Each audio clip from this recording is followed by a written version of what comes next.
Código de Processo Penal. Paramos no artigo 486. Antes de proceder-se à votação de cada quesito, o juiz-presidente mandará distribuir aos jurados pequenas cédulas feitas de papel opaco e facilmente dobráveis, contendo 7 delas a palavra sim e 7 a palavra não. Artigo 487. Para assegurar o sigilo do voto, o oficial de justiça recolherá em urnas separadas as cédulas correspondentes aos votos e as não utilizadas. Artigo 488. Após a resposta, verificados os votos e as cédulas não utilizadas, o presidente determinará que o escrivão registre no termo a votação de cada quesito, bem como o resultado do julgamento. Parágrafo único. Do termo também constará a conferência das cédulas não utilizadas. Artigo 489. As decisões do Tribunal do Júri serão tomadas por maioria de votos. Artigo 490. Se a resposta a qualquer dos quesitos estiver em contradição com outra ou outras já dadas, o presidente, explicando aos jurados em que consiste a contradição, submeterá novamente à votação os quesitos a que se referirem tais respostas. Parágrafo único. Se pela resposta dada a um dos quesitos o presidente verificar que ficam prejudicados os seguintes, assim o declarará, dando por finda a votação. Artigo 491. Encerrada a votação, será o termo a que se refere o artigo 488 deste Código, assinado pelo presidente, pelos jurados e pelas partes. Seção 14. Da sentença. Artigo 492. Em seguida, o presidente proferirá a sentença que, inciso 1, no caso de condenação, a linha A fixará a pena base, a linha B considerará as circunstâncias agravantes ou atenuantes alegadas nos debates. A linha C imporá os aumentos ou diminuições da pena em atenção às causas admitidas pelo júri. A linha D observará as demais disposições do artigo 387 deste Código. A linha E mandará o acusado recolher-se ou recomendá-lo à prisão em que se encontra, se presentes os requisitos da prisão preventiva, ou, no caso de condenação, a uma pena igual ou superior a 15 anos de reclusão, determinará a execução provisória das penas com expedição do mandado de prisão, se for o caso, sem prejuízo do conhecimento de recursos que vierem a ser interpostos. A linha F estabelecerá os efeitos genéricos e específicos da condenação. Inciso 2. No caso de absolvição, a linha A mandará colocar em liberdade o acusado se por outro motivo não estiver preso. A linha B revogará as medidas restritivas provisoriamente decretadas. A linha C imporá, se for o caso, a medida de segurança cabível. Parágrafo 1. Se houver desclassificação da infração para outra, de competência do juiz singular, ao presidente do Tribunal do Júri, caberá proferir sentença em seguida, aplicando-se quando o delito resultante da nova tipificação for considerado pela lei como infração penal de menor potencial ofensivo, o disposto nos artigos 69 e seguintes da Lei 9.099, de 26 de setembro de 95. Parágrafo 2. Em caso de desclassificação, o crime conexo que não seja doloso contra a vida será julgado pelo juiz presidente do Tribunal do Júri, aplicando-se no que couber o disposto no parágrafo 1 deste artigo. Parágrafo 3. O presidente poderá, excepcionalmente, deixar de autorizar a execução provisória das penas de que trata a alínea E do inciso 1 do caput deste artigo, se houver questão substancial cuja resolução pelo tribunal ao qual competir o julgamento possa plausivelmente levar à revisão da condenação. Parágrafo 4. A apelação interposta contra a decisão condenatória do Tribunal do Júri a uma pena igual ou superior a 15 anos de reclusão não terá efeito suspensivo. Parágrafo 5.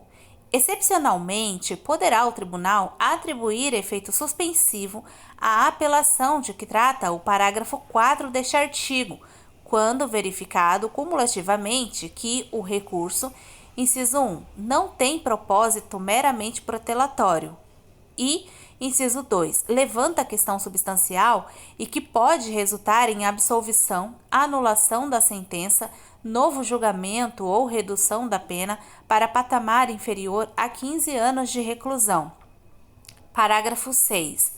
O pedido de concessão de efeito suspensivo poderá ser feito incidentemente na apelação ou por meio de petição em separado, dirigida diretamente ao relator, instruída com cópias da sentença condenatória, das razões da apelação e de prova da tempestividade, das contrarrazões e das demais peças necessárias à compreensão da controvérsia.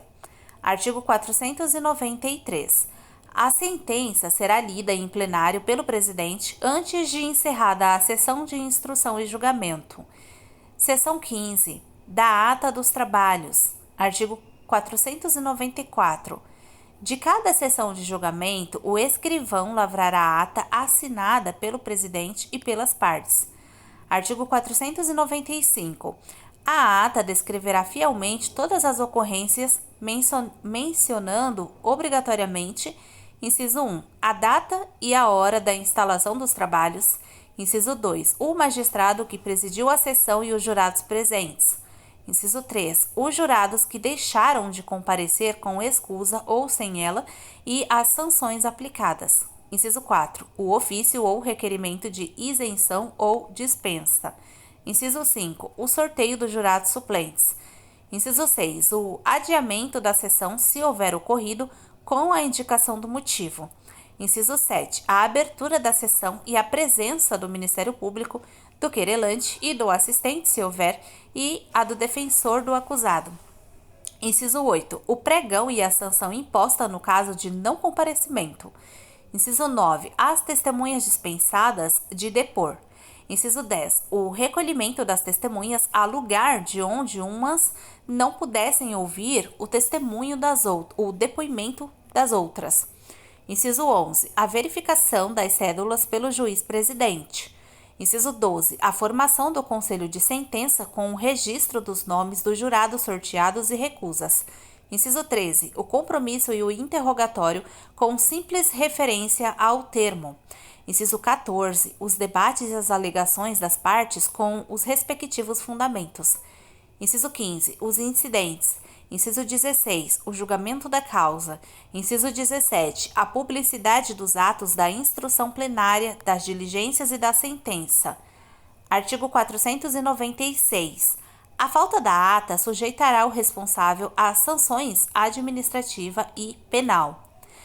Seção 16. Das atribuições do presidente do Tribunal do Júri. Artigo 497. São atribuições do juiz-presidente do Tribunal do Júri, além de outras expressamente referidas neste Código, inciso 1, regular a polícia das sessões e prender os desobedientes, inciso 2, requisitar o auxílio da força pública que ficará sob sua exclusiva autoridade.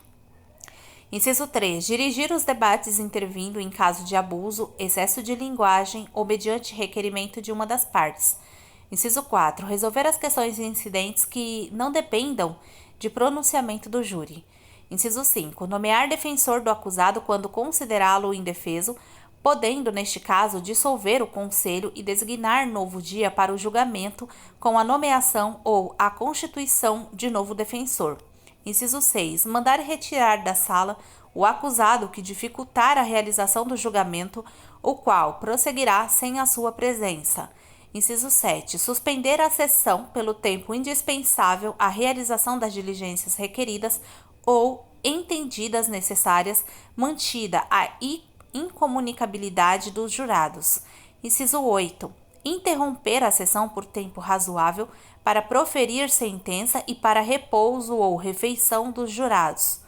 Inciso 9. Decidir de ofício, ouvidos o Ministério Público e a defesa, ou a requerimento de qualquer destes, a arguição de extinção de punibilidade.